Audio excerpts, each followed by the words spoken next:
Sophie Cunningham's response to all this, in terms of her tweets, like, if you guys didn't see Sophie Cunningham's retweets, Sophie Cunningham obviously responded with the shrug Instagram post, but has responded to the petition by just retweeting a freaking post about her jerseys being sold out. That is a response. That is quote tweeting the petition.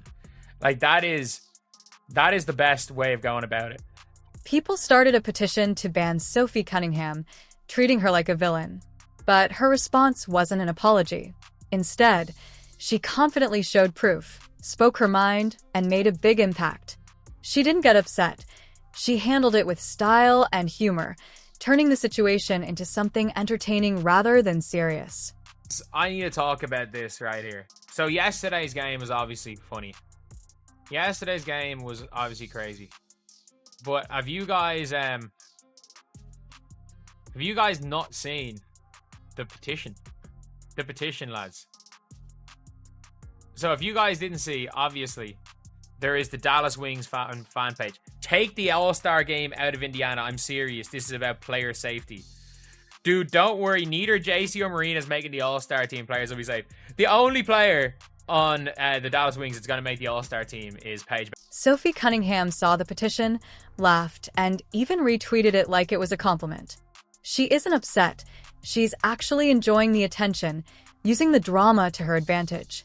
People tried to make her the bad guy, but she embraced it with confidence. This isn't her trying to fix her image. She's turning it into a bold, fun comeback.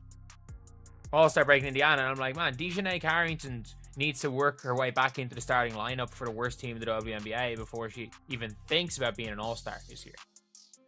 But yeah, it is hilarious. It is absolutely And that tweet. She didn't just retweet it. She celebrated it like a queen making a bold statement. It was her way of saying, I'm ready for this. Sophie Cunningham doesn't get intimidated by public criticism. Instead, she responds with energy, confidence, and a little attitude, showing she won't back down. Now everybody knows who Sophie Cunningham is. Everybody wants a piece of Sophie Cunningham. Her jersey is the #1 selling jersey in the WNBA. Sold out. Now, why is that significant? I'll tell you. Because her jersey surpassed the all-time woman, Caitlin Clark. The most popular woman ever in the WNBA, Caitlin Clark, got her jersey surpassed by Sophie Cunningham. Why? Because Sophie Cunningham stood up for Caitlin. The petition was full of over-the-top reactions, with fans acting like people should be canceled just for being confident. But Sophie isn't mean. She just reacts. There's a difference between causing trouble and responding to it. Most of the time, if she gets physical, it's because someone else started it. She's not the first to attack. She's just responding, sometimes with a little extra flair. So I'm not the only one that feels this way. I'm just saying. Sophie Cunningham stood on business. So all these damn petitions and all these little stupid things they're trying to do, these little freaking fines, we don't care about none of that. Now, just like Rachel said, your boy John Liquidator, I'm not condoning any violence whatsoever. But what I can tell you is that Sophie Cunningham stood on business and did the human thing to do. With her teammates, Sophie Cunningham is fiercely protective. If anyone messes with her squad, she reacts like a force of loyalty and anger. It's not about rules. It's about standing up for her team. Because of this, she's become one of the WNBA's most unexpected fan favorites. Not just for Caitlin Clark's fans, but for everyone else. Sophie is the tough, confident player we didn't realize we needed. She's aggressive, clever on social media, and done with unfair criticism. It's like a modern Cinderella story, except she's wearing sneakers, defending her team, and calling out hypocrisy. People wanted to silence her, but she turned it into a spotlight moment, standing up for herself and her teammates after months of being overlooked while her teammate Caitlin got all the scrutiny. Now, everybody knows who Sophie Cunningham is. Everybody wants a piece of Sophie Cunningham. Her jersey is the number one selling jersey in the WNBA. Sold out. Now, why is that significant? I'll tell you. Because her jersey surpassed the all-time woman, Caitlin Clark. The most popular woman ever in the WNBA, Caitlin Clark, got her jersey surpassed by Sophie Cunningham. Why? Because Sophie Cunningham stood up for Caitlin Clark. The double standards in the league were obvious. When Fever players get physical, it's just part of the game. But when Sophie Cunningham does something similar, it's treated like a huge problem worthy of a petition. For example, when Sheldon hit Sophie with her shoulder, it was called just competitive. But when Sophie reacted, it was treated like a crime. Sheldon's hit was powerful and aggressive, but Sophie took it and responded firmly, defending herself like any strong player would. She wasn't trying to be a rebel or a fan favorite. She just wanted fairness and consistent rules. When she realized things wouldn't change, she decided to fight back, both on and off the court. Guess whose jersey sold out today? The one and only Sophie Cunningham, aka the Enforcer and Caitlin Clark's bodyguard. Sophie Cunningham defended the face of basketball, and America was in love. I've honestly never seen so many people agree on one thing on Twitter, and they did last night. And also realizing that you wouldn't want to fight Sophie Cunningham after seeing this headline. Sophie Cunningham has been shutting down critics like a comedian on a revenge tour. The retweet was just the start. Now her social media is full of clever clapbacks and responses to unfair criticism. She's turning every insult into proof she's standing her ground, and fans are loving it. People are buying her jersey, making TikToks of her plays, and cheering her on. She's not just a player anymore. She's a symbol of confidence and fairness. Meanwhile, her critics are losing control, while every clip of her standing up for herself spreads even more, making her games feel like epic showdowns between supporters and doubters. I am sorry, bro. That was honorable, what she had done for Caitlin, bro. What did Rachel Dementa say? What did Rachel say about this? If the refs are not going to do their job, the players are going to have to be the enforcers themselves. This game was chippy from the beginning, and the refs did not do their job. JC Sheldon. Sophie Cunningham isn't being aggressive for no reason. She's protecting her teammates. When Caitlin Clark got hit, Sophie stepped in. She noticed the sneaky fouls and cheap shots that others ignored and made it clear. Not on my watch. Yes, it got physical, but her message was clear. If you push us, we push back harder. In the middle of all this, she's become a symbol of confidence and strength in the WNBA, not because she wanted attention, but because she earned it through her actions and her tweets. She didn't start the drama, but she knows how to use it to her advantage. People trying to cancel her only made her stronger.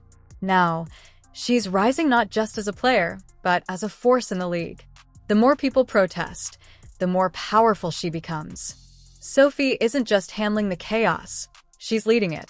And this is only the beginning. I don't understand how she ain't got 1 million followers or more by now. I've never really had an opinion on NBA or WNBA because I've just never cared to watch it. It's always been boring. Since Caitlin Clark, it has been interesting to watch. And now Sophie Cunningham, she don't play about her teammate.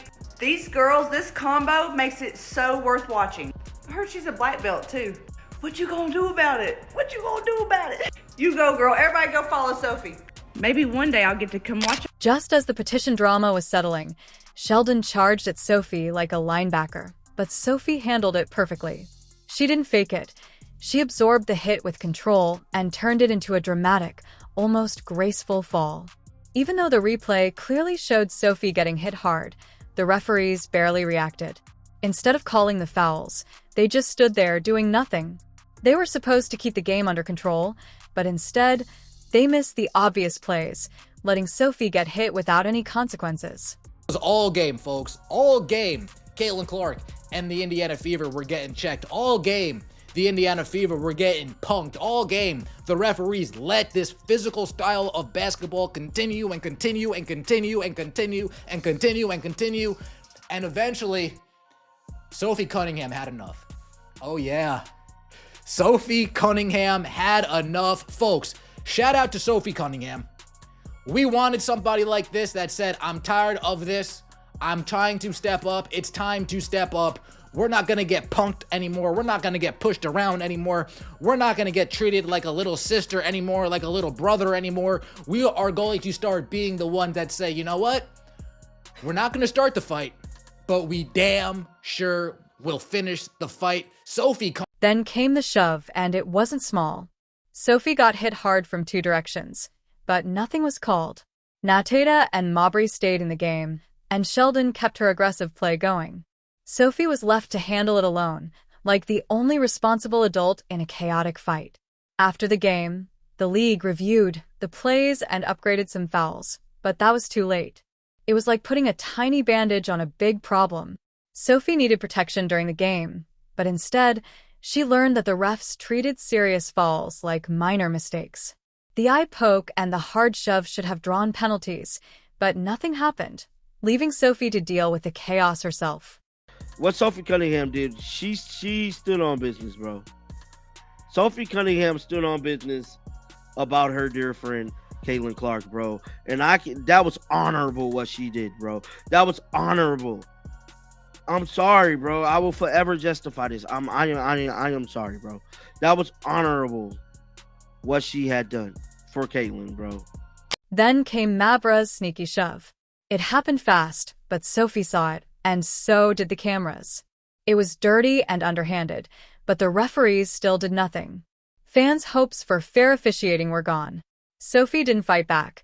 She could have, but she stayed calm and professional, only reacting when Sheldon made it impossible to stay upright.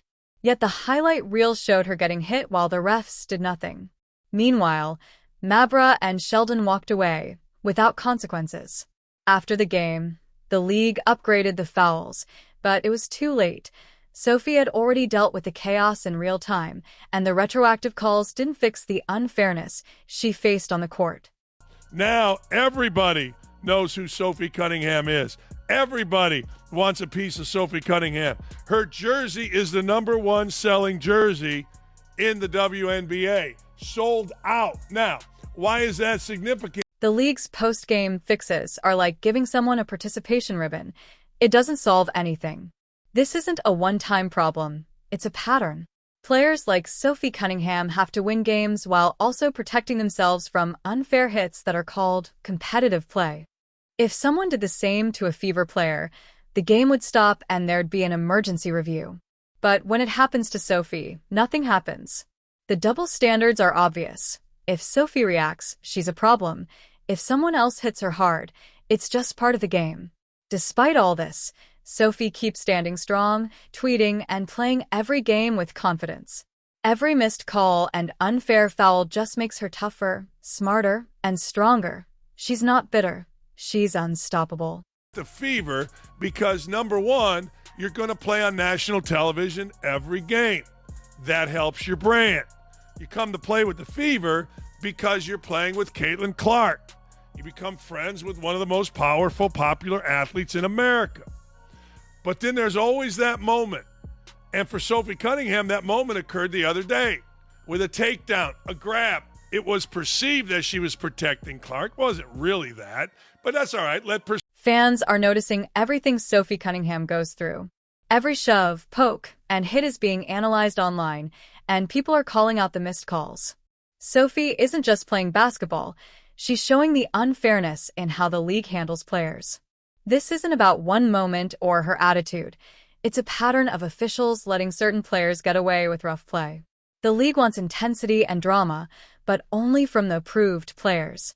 Sophie didn't fit that, so they tried to control her. Instead, she turned the situation into a platform, using her actions and social media to push back. Still, the refs haven't been held accountable, and the same mistakes keep happening. Sophie isn't waiting for fairness anymore. She's creating her own rules, one collision at a time.